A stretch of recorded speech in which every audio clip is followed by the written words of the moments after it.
حاضرین کرام، اور ایک اہم بات ہے وہ ہے لباس۔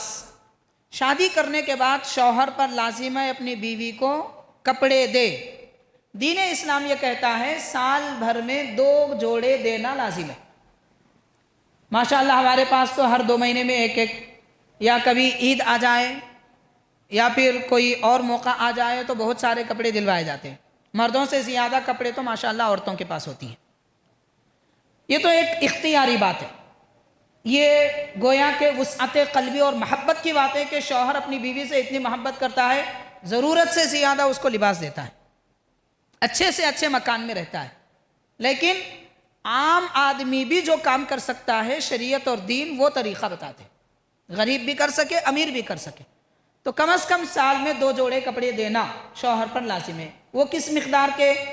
اس میں بیوی کے حیثیت کا اعتبار نہیں ہے، کھانے میں بیوی کے حیثیت کا اعتبار ہے، جبکہ وہ مالدار ہو یا متوسط ہو، غریب ہو تو شوہر کی حیثیت کی مقدار ہے۔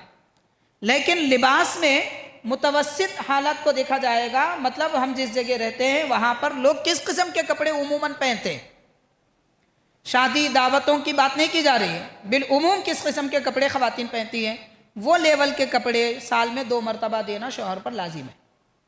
اس سے کم اگر کرے تو یہ ظلم ہے، اور بیوی کو حق ہے کہ وہ قاضی وقت کے پاس جائے یا اس دور میں حکومتی جو ذمہ دار طبقہ ہے جو لوگوں کے حقوق دلانے کی بات کرتا ہے ان کے پاس جائیں اور اپنے لباس یا پھر اپنے کھانے یا اپنے مکان کا بیوی مطالبہ کر سکتی ہے۔ یہ بیوی کی طرف سے زیادتی نہیں ہوگی۔ ہاں ضرورت سے زیادہ مطالبہ کرے تو یہ زیادتی ہے۔ جیسے آج کل بہت سارے لوگوں سے یہ سنا جاتا ہے کہ شادی ہو گئی، چند دنوں کے بعد 2-4 مہینوں کے بعد بیوی ناراض ہو گئی۔ اب بچیاں ہیں، بچیوں کو کیا معلوم، ماں باپ کو سمجھانا چاہیے کہ گھر کیسے بسایا جاتا ہے، آباد کیسے کیا جاتا ہے، خوشحال کیسے بنایا جاتا ہے۔ لیکن لڑکیوں کے ماں باپ وہ نہیں سمجھاتے، انہوں بولتے ہیں کہ میری بچی کو ایسا کرا، میں نہیں بھیجتا، میں گھر میں بٹھا لیتا ہوں۔ اور لڑکی کے بھائی بھی طیش میں آ جاتے ہیں، ایسا کیسا کرا۔ یہ بے وقوفی ہے، نادانی ہے۔ سمجھدار بھائی وہ ہے جو اپنی بہن کو سمجھا کر اس کے شوہر کے پاس چھوڑ دے۔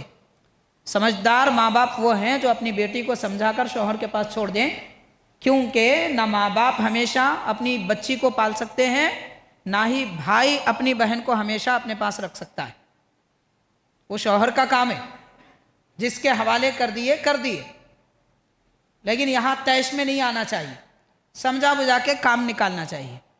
ضرورت سے زیادہ جو مطالبے کیے جاتے ہیں اس کے متعلق ایک بات جو بالکل آج عام ہو چکی ہے، جب میاں بیوی کے درمیان جھگڑا ہو جاتا ہے، لڑکی اپنے ماں باپ کے پاس بیٹھ جاتی ہے، پولیس کے پاس جاتی ہے، کیس کر دیتی ہے، اور اس کے بعد شوہر پر دباؤ ڈالتی ہے کہ یہ ماہانہ میرا خرچ دے، میں رہوں گی اپنے ماں باپ کے گھر، شوہر کے گھر میں نہیں آؤں گی، لیکن وہ مجھے اپنا خرچ دے۔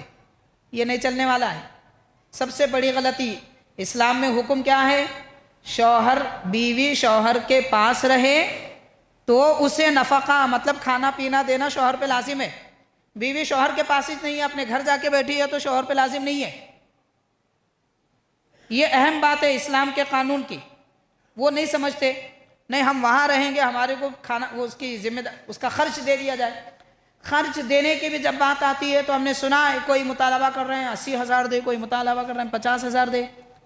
50-80 ہزار میں تو 15 آدمی مہینہ بھر سکون سے کھا پی کے رہتے ہیں، وہ بھی عالیشان غذا ہے۔